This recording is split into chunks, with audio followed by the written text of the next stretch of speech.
Welcome to the Write Your Own Story podcast. I'm your host, Betsy Leonidas, and the founder of the Write Your Own Story company. Girl, I can tell you right now, you are definitely enough.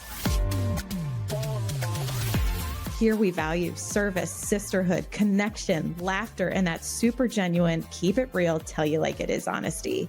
My hope is at the end of each episode, you realize you can do whatever it is you dream about and that you are not alone with what you struggle with. I'm hoping that you are snapping and clapping and hell yes in your way through each one of these episodes. So if this tracks with you, let's get started. I'm so glad you're here.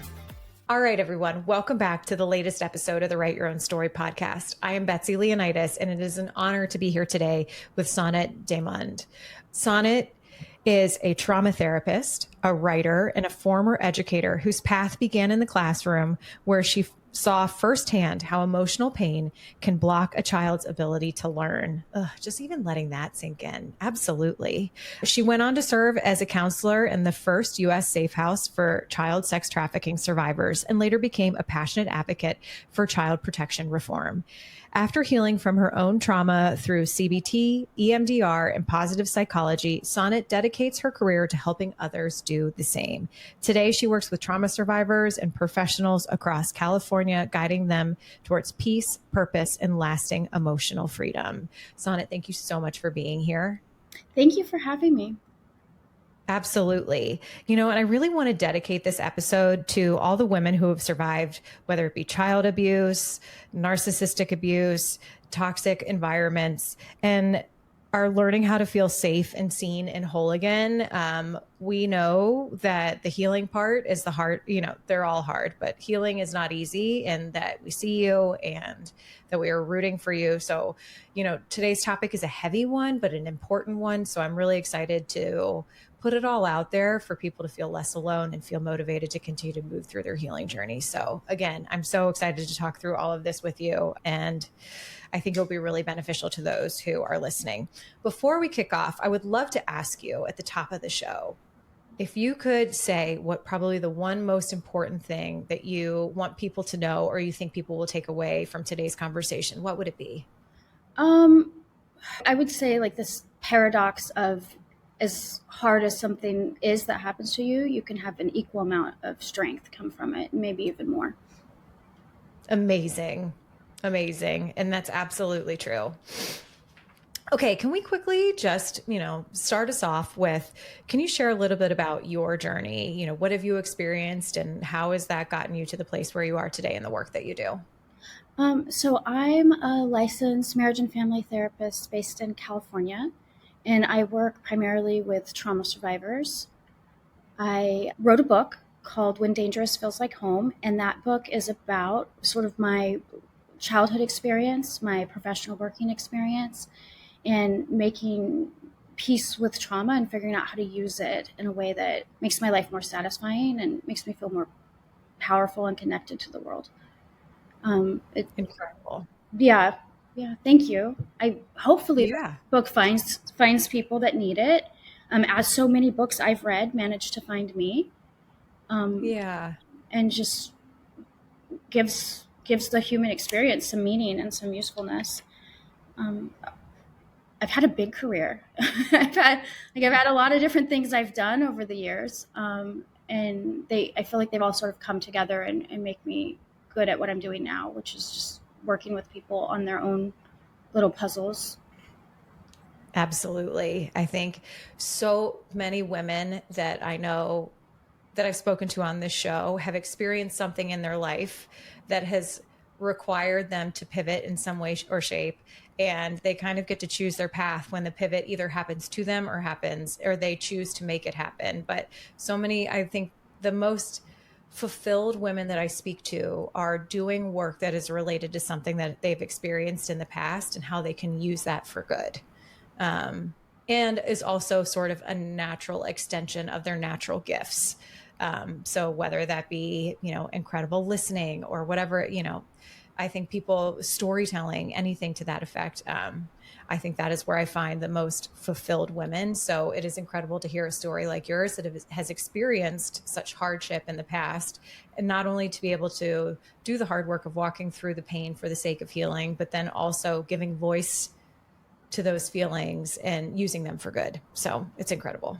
Oh, thank you. That was a nice articulation of seeing people use their natural gifts mixed with the sense of purpose and how satisfying that can be if we just focus on It the. seems, yes. And like that has been there have been so many amazing gifts for me selfishly that have come out of this show. I'm inspired every single week.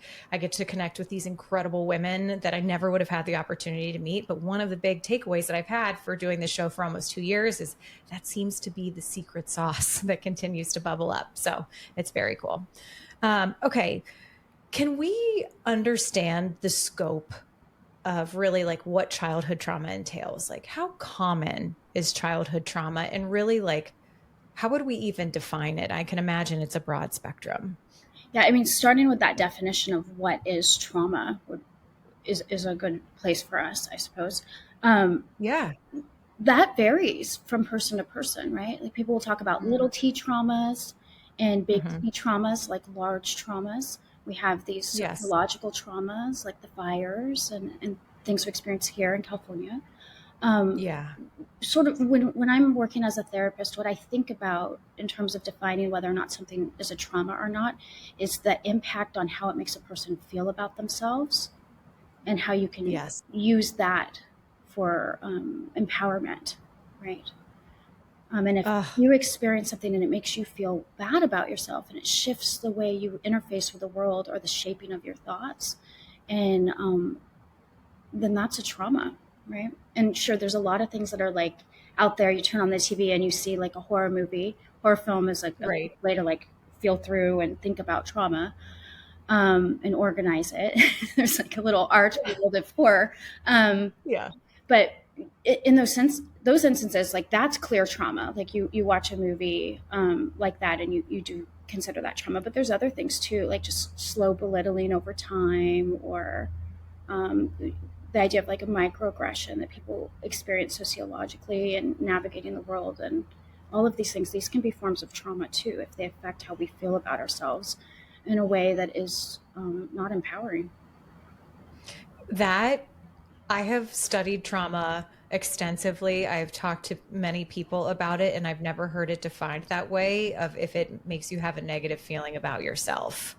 And that is such a light bulb moment that really, to me, encapsulates what could be a big T and a little T trauma, right? Like to your point, like whether it be microaggressions at school, on the playground, at in class, within your siblings, whatever it may be. Like if it affects the way that you feel about yourself, that is by definition, from what I'm understanding, traumatic. I would, Yeah, I mean, that's the starting point when I work with people on healing, and even in my own healing. Like when I started writing that book and grabbing the insights that were useful, I was looking for, okay, where did the way I feel about myself shift when I'm pulling out the pieces Ooh. that led to healing?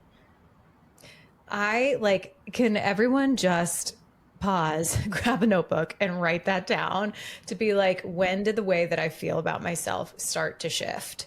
And like, that is such a great, if you're just starting to think about this and working through some of the things on your own, or even if you've been in a bajillion hours of therapy, like, what a great reflection point with a journal to be like, where did it start to shift and where can I take my power back? That's incredible. And, as children, we so often, and please correct me if I'm wrong, but how I understand it is like we don't even realize that we are thinking about ourselves differently. We're so looking to all of our external sources, whether it be our parents, our peers, or whatever, for how we should feel about ourselves, not knowing that that comes from within. So I think, is that like, why are children so susceptible to childhood trauma? Well, if we think about like life stage theory, we know that in the latency period, like age 10 and onward, we sort of try out the values of our friends more than the values of our parents. Mm, And we're forming who we are based on our interactions with others and growing our values in time. So um, I just wanted to speak to that for a moment. And in those yes. early stages, those stages where we're really just sort of living in the values of our caregivers because that's what we know of the world, we're really vulnerable to to what they think of us and how that makes us feel about ourselves, right? So in that sense, those little T traumas can be really impactful in the younger years. Um, Absolutely. yeah, yeah. And forgive me, And then, I think you had another aspect of the question that I might have missed when I went into that child development piece. well, I was just curious. So it really helps to understand sort of what the definition is, but then I also like, and then we think about the big T trauma. We think about, physical abuse, neglect, sexual abuse, um, and some of those larger ones that are the big and scaries. Not that the other ones aren't scary, and they certainly affect our sense of safety, um, and our ability to trust others, to trust ourselves. Like, I mean, it truly, those are the big ones that I feel like kind of scrape you from the inside out and take away those core foundations. Why, my question also was like, to me, as I become more and more of an adult, I still refuse to be a full adult at 43. But as I become more and more adult like, it becomes very clear that this kind of stuff actually happens pretty often. Are there statistics around how common childhood trauma is? I believe that there are statistics, but I don't know how accurate they would be able to be. Um, at, Mm. my understanding is like right now in California, and I think in Utah, some states are starting to take like ACE scores, adverse childhood experiences scores, when children go to the pediatrician. There's a little bit Mm. of tracking in terms of like how many CPS reports land in each state, but the states don't interface with Yes. each other in any sort of nationalized database type of way. Like there's not any Mm. real monitoring of child abuse or child sex trafficking from one state to another. If a child is reported to have been abused by their parents in one state and the family's wealthy enough to move to another state, investigation's gone. Same with sex Wow. trafficking. If a child is reported to be at risk of sex trafficking in one state, they move to another state, no one's investigating it because there's no nationalized database that forms cohesion, right? We have it for Vicodin abuse and like other things Yeah. that are more Right. impactful on our economy. But Mm. but for whatever reason, no one has been able to make that happen here. It's maddening. It's absolutely maddening. It's really hard to Um, watch, yeah. And yes. there's lots of like political reasons for that and pros and cons and reasons why it seems to get stuck along the way. But ultimately, I mean, when kids grow and they're doing trauma therapy and they see these places where like they started to get help but it didn't work out, or someone who didn't survive Yeah. child abuse, it's Yes. really maddening. It's really heartbreaking.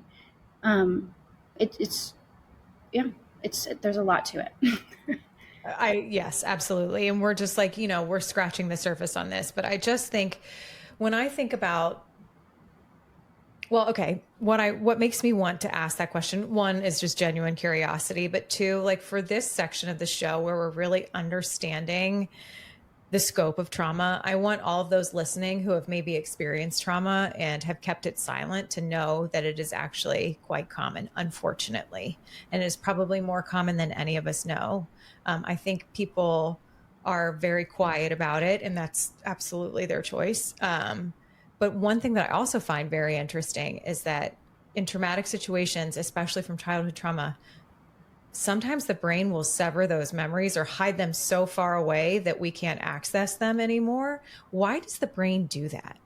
So I think you're speaking to dissociation, which is like protective mechanisms where we sort of get a space from that rush of adrenaline and cortisol and everything that's happening that makes us feel fight, flight, or freeze. We experience those when we have memories as well. Um, Mm-hmm. and just survival mechanisms, right? Like normal daily living. In order to function, Yeah. it would be hard to carry a memory like that with you.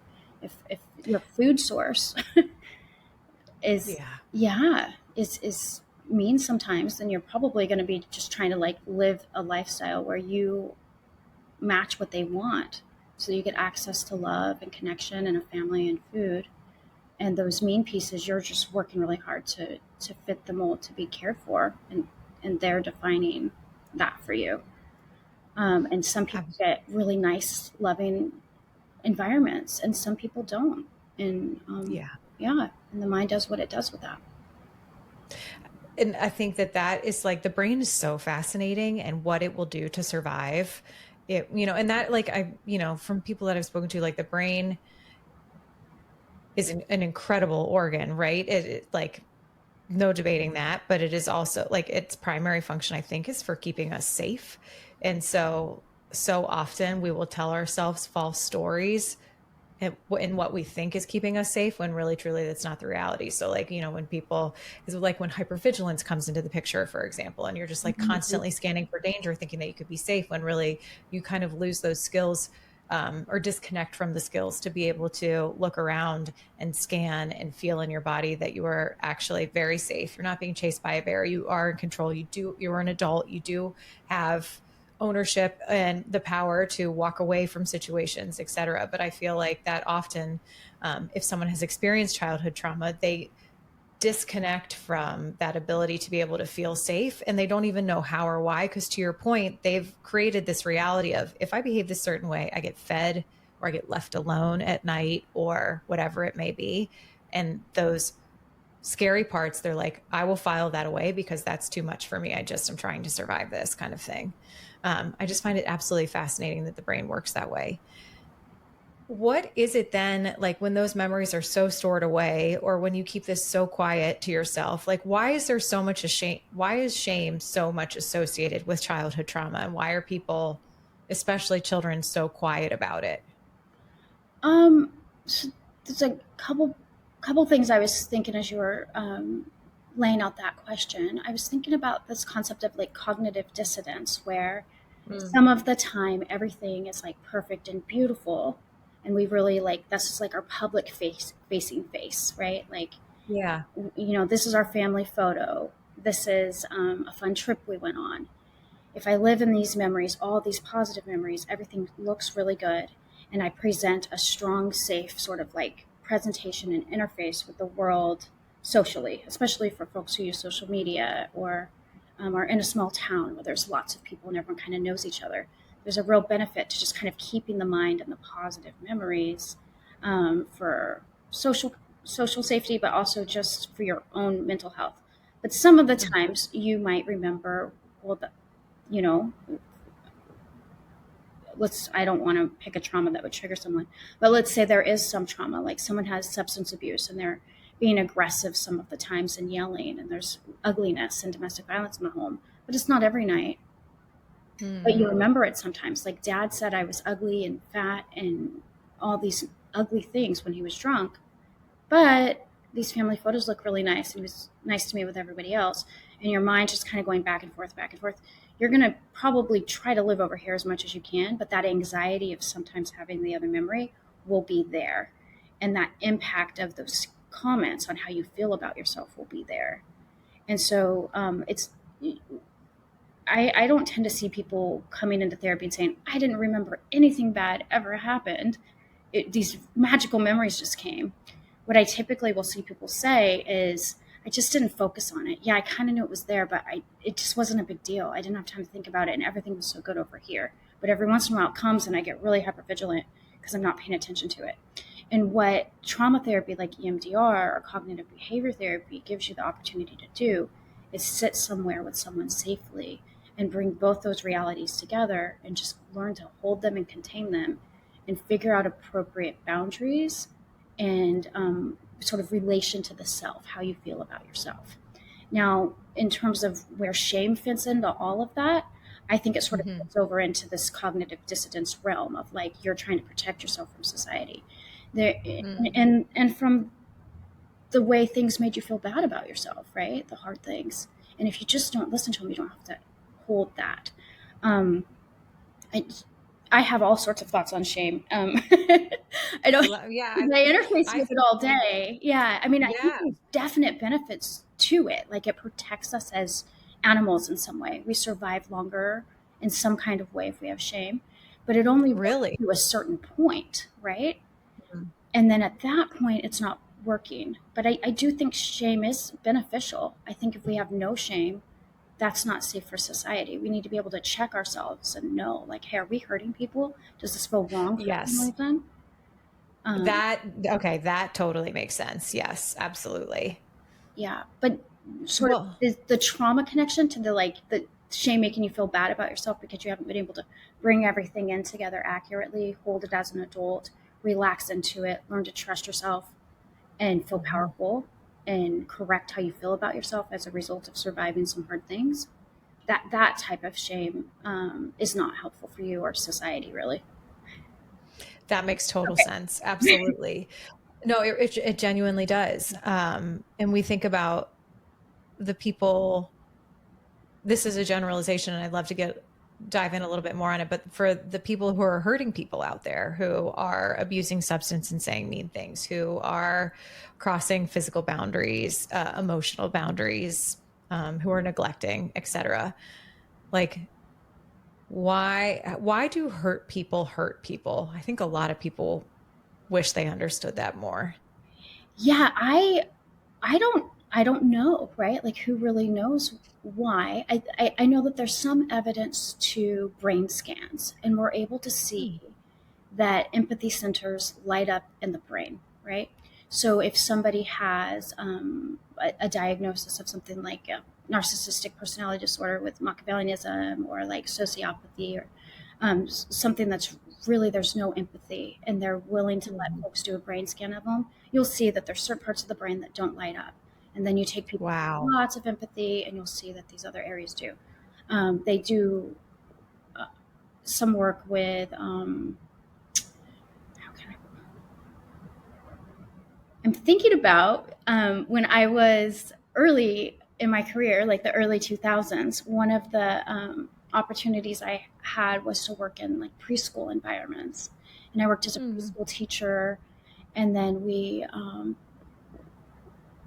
were we were trying to basically teach like pro-social skills to preschoolers, and like give them an opportunity to identify feelings and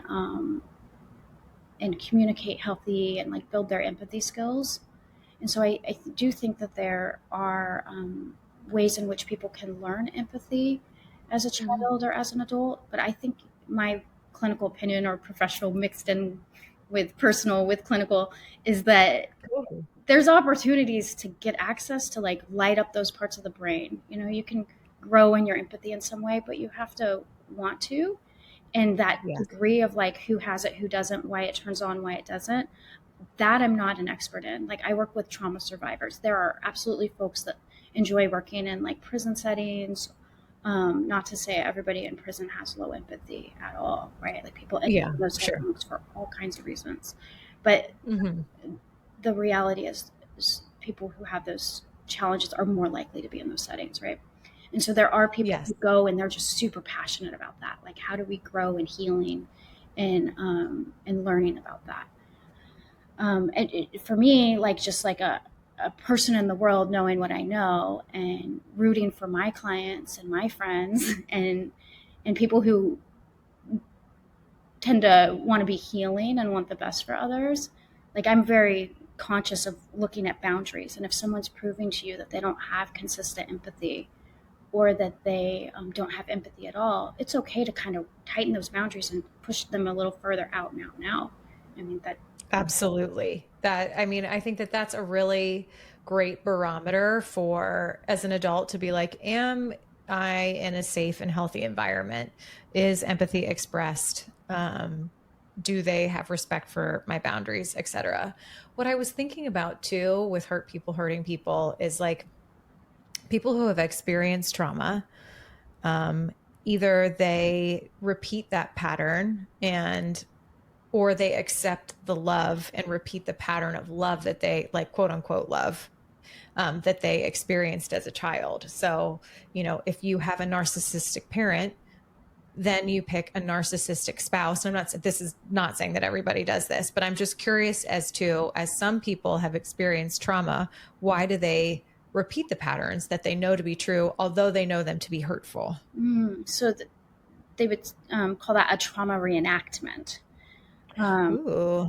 and it, my thought on that is, you just don't see it until you get in there and look at it. Like if you're living in this cognitive dissonance piece as a child, or in a marriage as an adult, or a Mm-hmm. social group as a teenager who's got like some Mm-hmm. bullying friends, relational aggression, right? Um, those gals from Mean Girls really probably needed some therapy after to heal that, right? Like that's an intense time for Totally. relationships like that. Or you think cult survivors, like folks who are in Mm. these dynamics where you really do have to go, everything's all good. I'm going to do whatever they want in order to survive. Oh, wait, flicker memory of this. It's making me feel this way about myself, and I'm anxious, back and forth, back and forth.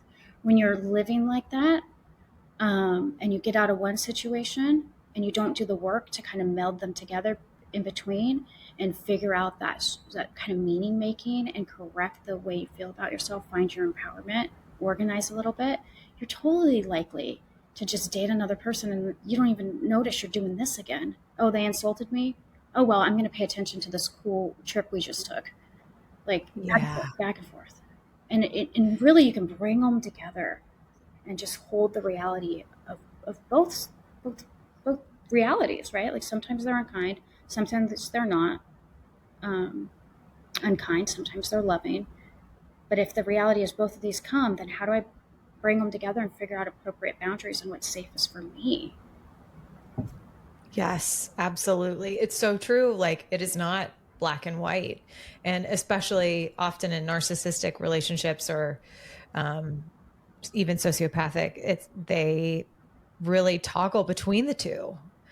To your point, they will make you feel amazing and special, and then they will not. And so it's so confusing, and they feel like such black and white worlds. But when I like this idea of holding them both together, Mm-hmm.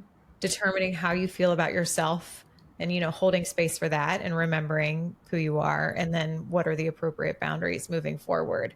But these poor kiddos do not have those types of experiences. And I'm sorry, remind me what you called it, where you repeat the pattern. A trauma reenactment.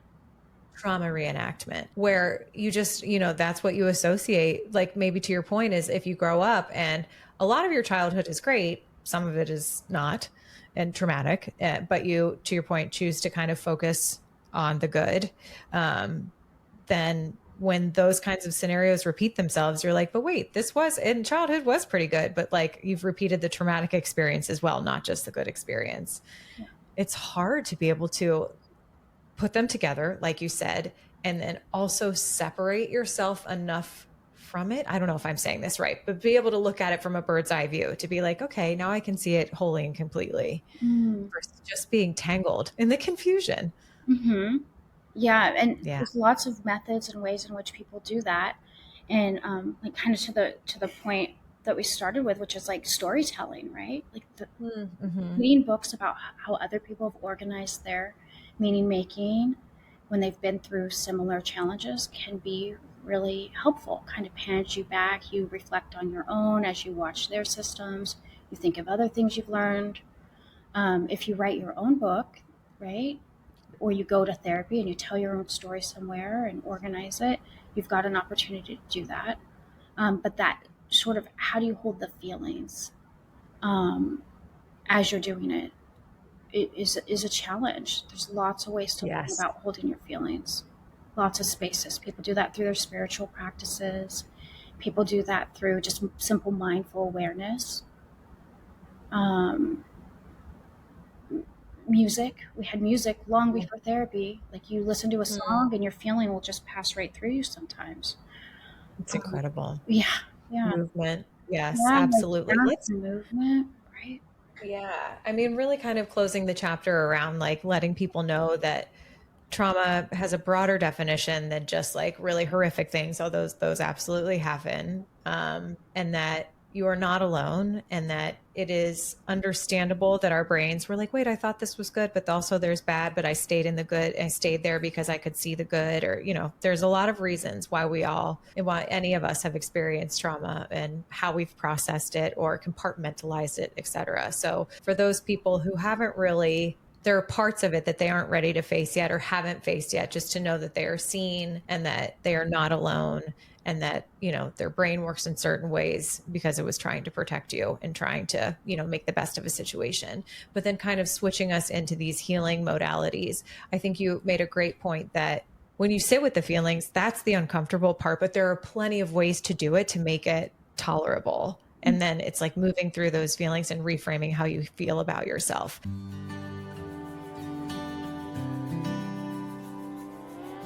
Joy Creative Shop is one of my very favorite female-founded businesses. Steph, the founder, is not only a dear friend of mine, but a woman I truly admire as a female business owner. We even had her on the podcast. Go back and listen to our episode, Making Space for Every Woman's Success, if you haven't yet. At Joy Creative Shop, you'll find paper products we all love, personalized notepads, cards, list organizers, and the cutest wrapping accessories that make any gift extra special. Whether you're looking for thoughtful teacher holiday gifts, a housewarming present, or just a little something to keep yourself organized, Joy Creative Shop has you covered. And because you're part of the Write Your Own Story community, you'll get 10% off your order with the code BETSY10. Head to joycreativeshop.com and add a little joy to your everyday.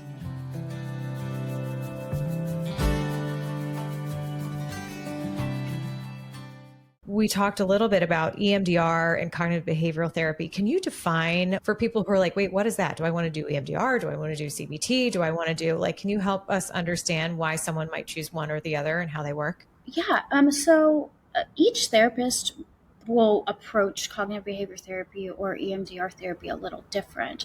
But for the most part, we're all kind of trained on the same, there's a curriculum to them. Like there's a way in which they work. With CBT therapy, I have all these workbooks stacked from before we had access to mobile apps and ways to make CBT easier to track. I think of cognitive behavior therapy as very simple. There's 3 tasks. You're kind of growing in mindful awareness as much as you can. It's a process that happens more and more over time. But mindful awareness is, to me, basically being able to tell when my adrenaline and cortisol are alerted. Can I even tell? Someone cuts in front of me in line at Starbucks and I feel irritated. What happens in my body? Is my fight or freeze lead to me being reactive and I tell them, hey, I was in line?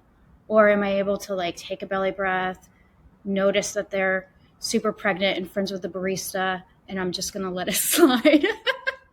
I don't know, are you able to mindful awareness, check in with the situation and slow yourself before you react? Are you even able to notice you're alerted?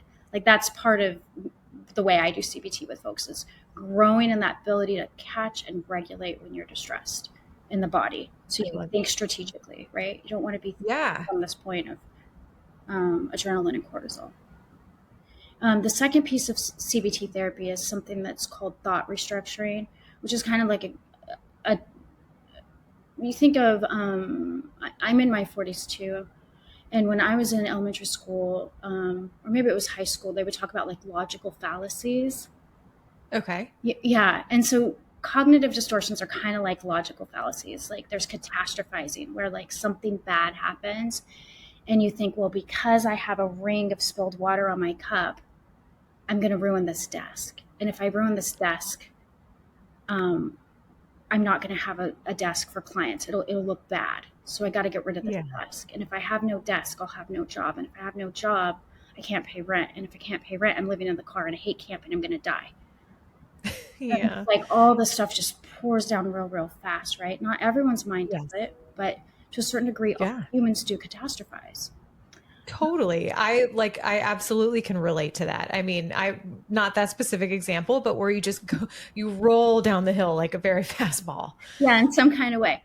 Black and white thinking is kind of one, all good, all bad. And you can sort of see where when you have childhood trauma, if you're having to live in cognitive dissonance to survive, you're probably going to be a little more prone to black and white thinking, right? That would just make sense. Yes. Personalizing, making things more about yourself than considering everything else going on in the situation. There's these different sort of cognitive distortions all humans do to a certain degree. And in CBT therapy, you kind of just look at them, learn about them, read about them, and improve your ability to check hey, is this a fact-based thought I'm having right now or not? Is this based on fear or fact?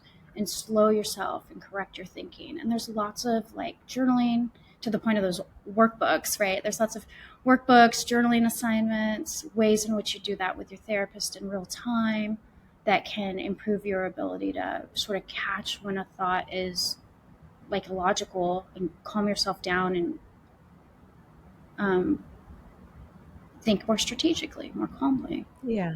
Right? Yeah. The third piece of CBT therapy is something called exposures, like extinguishing through exposures. And that would mean that you go out and live life. And when the anxiety hits, you calm yourself down and you think about it well and you stay there. You don't leave the situation, right? Depending on what you're navigating. Like if you're Sure. navigating a dangerous person, you're not trying to extinguish being scared to like be in an abusive relationship. But so you're mindful with these things. But Sure. Yeah, absolutely. yeah, so like you think of phobias, like spider phobias. You would have a person look at pictures of spiders, go to the zoo, check out some spiders, Yeah. go to a reptile petting zoo, maybe pet one of the safer ones. Um, and you just slowly like practice mindful awareness skills, thought restructuring skills until you can tolerate being in a room full of spiders if you need to. You just grow in your capacity to be strategic and calm when you navigate the world. Um, I love EMDR. this explanation, by the way. I love this explanation because I think some people think about therapy as kind of behavioral therapy at like talk therapy at the most rudimentary. Like when people are like, am I really going to go sit and talk about my feelings? Like, I talk to my friends about my feelings. Like, why, I think what you've explained in sort of the three-pronged approach of being able to put space in between your thoughts, learn the strategic skills, and then be able to expose yourself and apply those skills that you've learned. Like, to me, I have so many people in my life, and everyone do you, like, but who have said, I don't think therapy's for me. I don't want to talk about it anymore. Like, I talk to my friends about it. What else do I need? It's sort of those strategic skills that I think you explained so beautifully. So I just wanted to say thank you. That was Well, really awesome. yeah, thank you. Yeah. Okay. I love CBT. That is, Yeah. it's so effective, and anyone can benefit from that. Like whatever your spiritual background is, or your Hmm. like how much time you want to put into it. You can still get even a little bit out if you just put a little bit in. I Yeah. mean, you might get a lot of it out if you put a little bit in. So, okay. Yeah. The other piece you asked was EMDR therapy. Yes. So I Yes. typically will do CBT and EMDR therapy together, and I Hmm. think they fold together so well. Um, that is because EMDR addresses the way you feel about yourself as a result of things you've experienced. It's just straight to the point on that.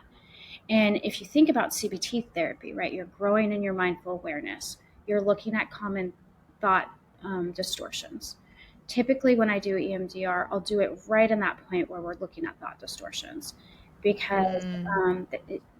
the thought distortions we tend to lend to do have to do with how we feel about ourselves, which in CBT they'll call like a schema, an I am statement about how you feel about yourself that comes from Okay. lived experience, traumas, your position in society, the way the world creates a narrative about what where you're from, what you look like, all those things.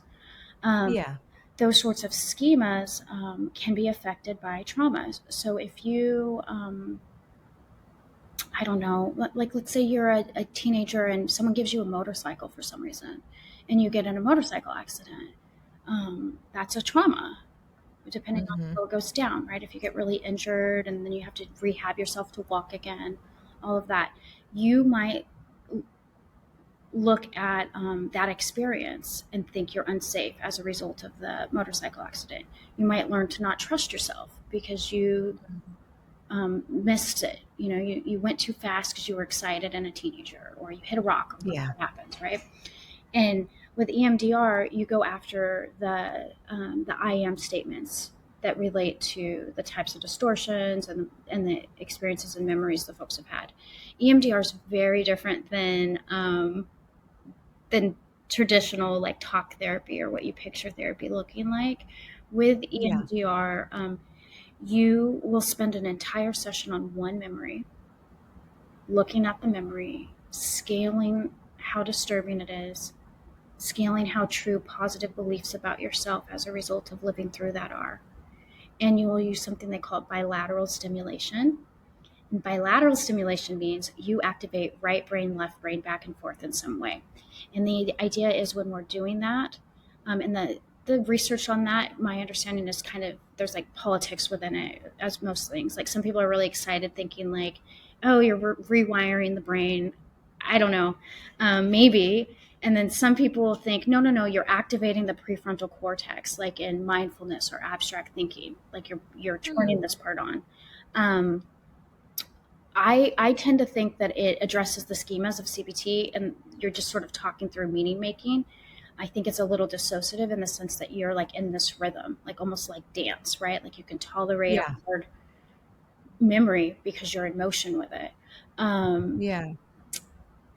whatever the case is, when people choose to do EMDR, they get a lot of relief. The first time I did EMDR as a client, I was in my 20s and I had tried therapy for different traumas and things before.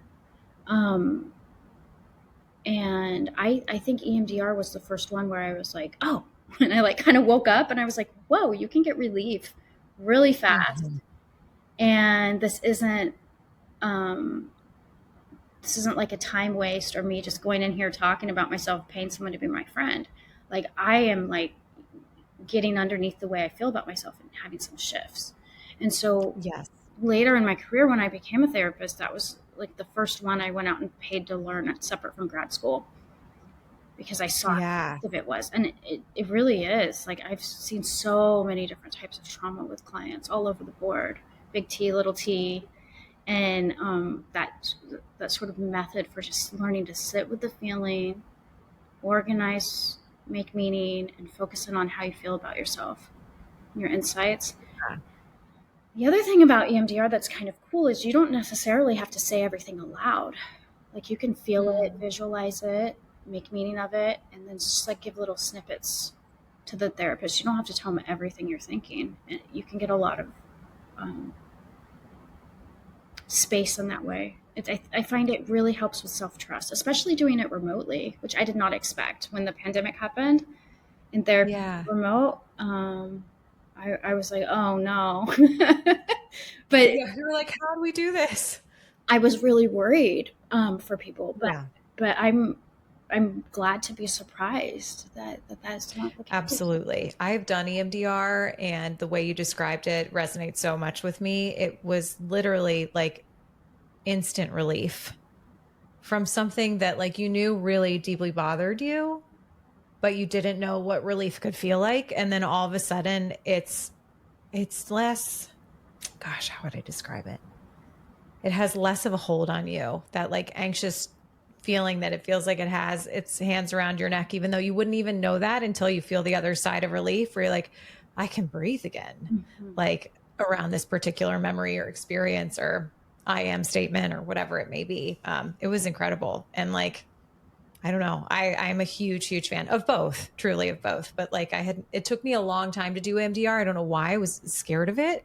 Um, and it's like the easiest. I mean, you're talking about hard things. So don't get me wrong. It's not like a walk in the park, but it's incredible. It's so incredible. And it was not scary and it was so relieving. So I'm a big fan. Yeah, I'm a big fan as a clinician and as a client too. I mean, Yeah. that's the therapy where I really started getting movement fast, and I try to get that to Yeah. people as soon as I can in the process because I know it's very helpful. Abs- Yeah. Yeah. Now, I know we had also talked about reading other people's stories or writing your own stories. I'm like, dun, dun, dun, dun. But tell me how writing your story helped you and how, like I'm a big believer that often other people's stories are the clues for our future selves. But like, what does writing and reading mean to you and the sort of healing journey and how it's affected your life and what you hope for others? I really love reading. Mm. Whether it be an audiobook or a paper book, Mhm. just being able to sit there with someone else's story is a lot like just having a conversation with a friend or being a therapist, except you get to really go into the journey, right? Like almost like watching a movie. It's such a nice Yeah. of thinking and so much spaciousness to organize your own experiences and meaning making as you silently go through the process of either listening to someone's story or reading it on paper.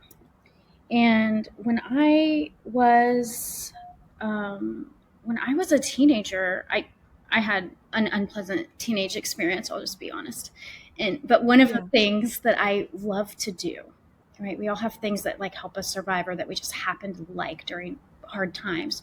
Was going to thrift stores and just getting whatever random book was around. And Oh, I that's just cool. home and like I learned about all sorts of different people throughout the course of history. I just would grab books at the thrift store, random books, and bring them home and read them, whatever they were. Um, Mm. and a lot of stories of people's healing came to me that way, and it was a nice experience. So I think it's just sort of starting with that, like as a teenager, an escape was reading, right? Yeah. Oh my gosh. We can all relate to that. The escape of just being like, I just need to either find inspiration or take a break from this feeling or whatever it may be. But I love reading is such a healthy version of escape. It really is, Uh, yeah. Yeah. yeah, definitely. And what is the power of writing to you? So I'm not sure when it started, but I started free writing regularly. I think someone told me about the Artist's Way, which is this coaching modality. I guess it would be called a modality, where people will handwrite whatever it is they're thinking 3 pages a day in the morning while they do like a creative curriculum with a coach. And they're really Cool. hard programs to find, but if you can find someone leading one, I've seen lots of people get tons and tons of insights and power from doing the Artist's Way. And I was reading about the Artist's Way, but I've never been able to get into one of those groups. I must have been in my 20s, and I thought, well, I'll just start writing every morning, whatever I can think of for 3 pages a day for free, whatever. I don't have to join the group. Yeah. And I got so much out of that, just free writing whatever it is I'm thinking in the morning. And I just kept Yep. going for years and years and years. And I found it to be a really nice mindful awareness activity as well. Like if I'm distressed and I just sit down and free write it, what'll come of it? I'll organize it in some kind of way, likely. Ooh, yes. And then be able to use those strategies, like you were saying. Once you organize it a little bit, you get a little space from it. You can put some space between your thoughts. And like, I also think there's something really cool about writing because to me, it takes it out of my body and puts it on paper. And it's not so stuck anymore. I love that. Yeah, because it feels like it's in your body. Like when I needed to write Yes. my book, it was in my body. I don't know how else to say it. That's Like that wild. charge that I you get it. get released when you do EMDR. Yes. I needed something different than EMDR. I needed to tell myself the whole story and be really, really honest with myself because I had a bit of cognitive dissonance just to survive, right? And to be able to kind Yes. of blend it all on paper. And it's just for you when you write a book. No one else sees it until you want them to. Like the Yeah. book you write isn't necessarily the book what you're meant to write might not be what gets to be published, but you get to get it out of your body, and there's something in that, right? Um, Yes. I would say my favorite part of that process was just that, like sitting with it and cultivating self trust and self love, and like seeing the beauty of the hard things that I went through as I wrote the book. Mhm. It gave me a space to lean into self trust, appreciate my own inner integrity, and sort of look for evidence of power and strength, right? I love that evidence of power and strength. I was just going to do this. Like, if for people who are listening, and if they wanted to do, like, what would be a great journaling prompt for finding some self trust? Like, what kind of questions could we ask ourselves and write against if we're looking for self trust? One journaling prompt I often do myself and recommend to folks is I'll have a person just free write, like as soon as the panic and anxiety comes up or the trauma memory comes up, and you ground yourself so that you're in a position where you can write. Mhm. Belly breathing, changing your temperature can be really helpful for grounding, just eating a popsicle or ice cream. Oh, interesting. But you get yourself in a position where you're kind of grounded enough to free write, and you just start writing about what's going on, write it all out. And then when you get to the end of it, just sit there and look at it and then write, this being the case, how shall I proceed? Oh my God, it's so good. Right. Just It's so empowering. trust yourself to be like, okay, I can look at the reality of the good and the bad and all this together. What's an appropriate safe boundary? This being the case, how shall I proceed? Yes. Oh my God. 1,000 yeses, because, when we think about self-trust, so often we're like, who's going to tell me how to go? Should I talk to my friend about it? Should they tell me what to do? Who should I? And it's like, this being the case, put the power back in your seat, in your pen, and be like, how shall I proceed? I love that. Okay. What is a great writing prompt for someone who is really struggling with self-love? That's a really good one, right? I, for some reason, like a flurry of books came to mind rather than a Let's talk about a flurry of books too. You know who I really love? I've never met her, but there is this therapist who's written several books named Debbie Mirza. And Okay. she wrote a book called Worthy of Love. And you can download that one on Audible. She's got a great little PDF that comes with it. But she has got just a ton of writing prompts in there. And oh, that's very cool. And I guess that comes to mind because I would probably start there when thinking about a writing prompt for self-love. If you were able to identify that negative I am statement and then just kind of write out what the opposite is and just start writing out reasons for evidence for the opposite, right? Yes. That idea of searching for evidence, we tell ourselves things all the time, but is it true? Mm-hmm. Yeah. So if you what is the evidence that supports it? I am unlovable, right? Or I am not worthy or something like that. You write the opposite. I am lovable. I am worthy. And then write out 100 reasons why, 100 pieces of evidence. Get one of those big poster boards that are sticky notes. Have you seen those poster size sticky notes? They're so yes, I love those. just start every time you walk by. Another reason I'm worthy of love. Another reason I'm worthy. Oh, that's so good. That's so good. Think of a place, high traffic zone. Put it there. Every time you walk by, I am worthy. Oh, that sounds really, really great. And I think, again, like there's so much power in the pen, and journaling and writing is not for everyone. But I also love the idea of like, okay, then go read it, but give yourself the space between your thoughts to find truer information. Yeah. That's really, really, really great.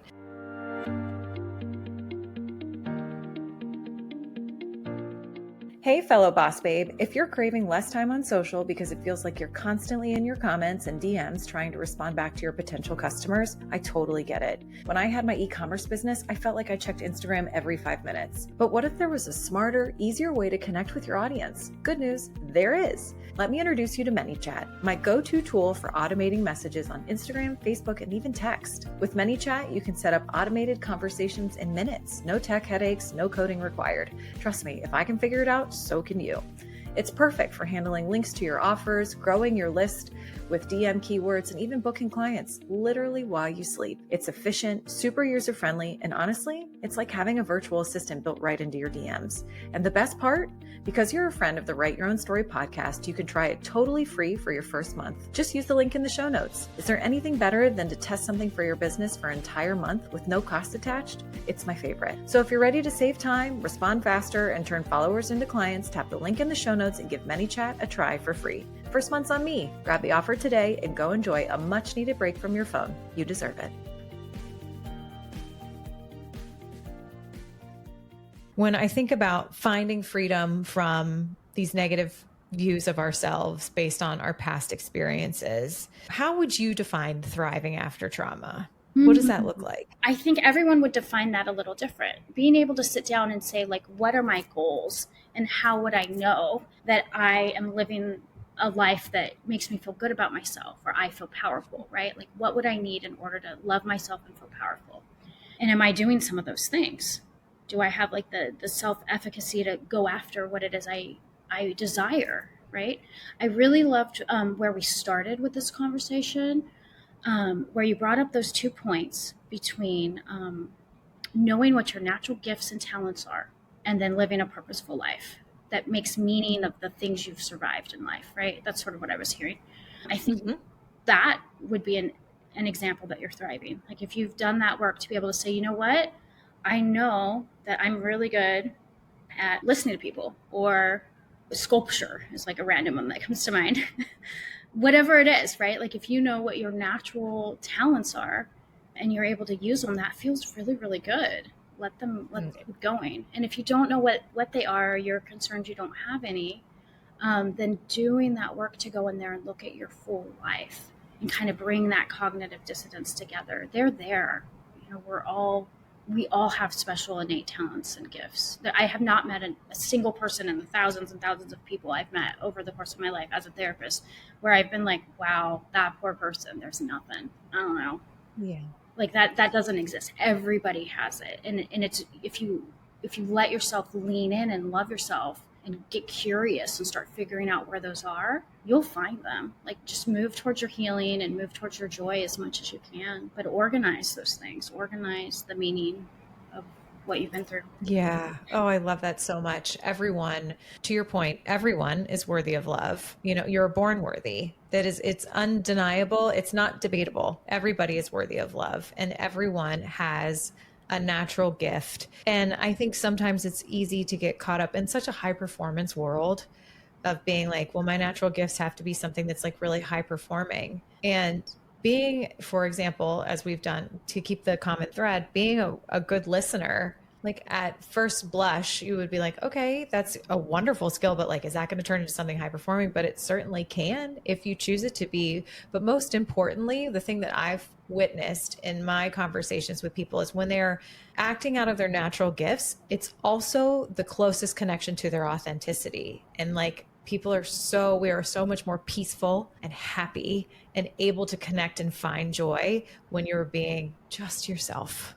That is beautiful. Yeah. And I think I see that too. Yeah. Yeah, Yeah. That really, absolutely. especially if you think about the arts and creativity as we take in Mhm. film or read books, the more authentic a person is in their writing, the better I just get absorbed into it. Oh my gosh, yes, absolutely. And in their storytelling. And that's why, isn't it so fun too to listen to audiobooks, especially like biographies, because then it like really, you're like, I know you now. I don't know, but I agree completely. And, you know, even if you have those authentic gifts, if they are in the creative space and you don't feel like sharing them, as long as you still do them and express yourself, you know, it doesn't have to be for the world to see, but don't deny yourself those really cool, wonderful opportunities to love yourself that way. To be like, I love to draw, so I'm going to draw every morning, or I don't know, whatever it may be. Yeah, I think that's good. That's a good piece of advice. And then if you think about sort of being able to tolerate emotions and what to do with feelings, right? Because people won't look at like childhood trauma because they're afraid that it's overwhelming, or I can't look at it, it doesn't matter anymore. But it's still affecting the way you feel about yourself and you're making these poor choices. So you need to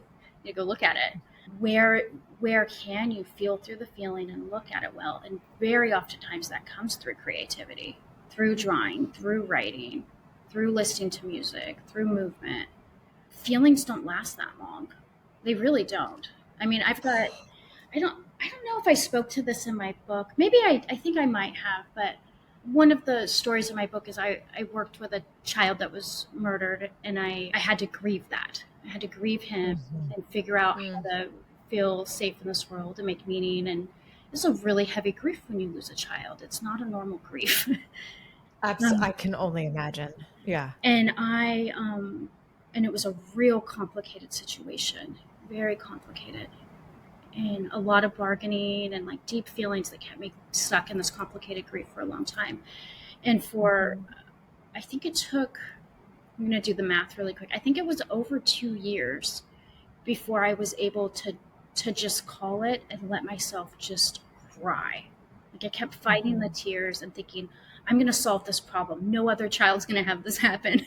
And like I just went on like anger and solution, and I'm going to solve this. I'm going to create a nationalized database for child abuse reports, no matter what I do. And then finally, like years into it, I I was so overwhelmed.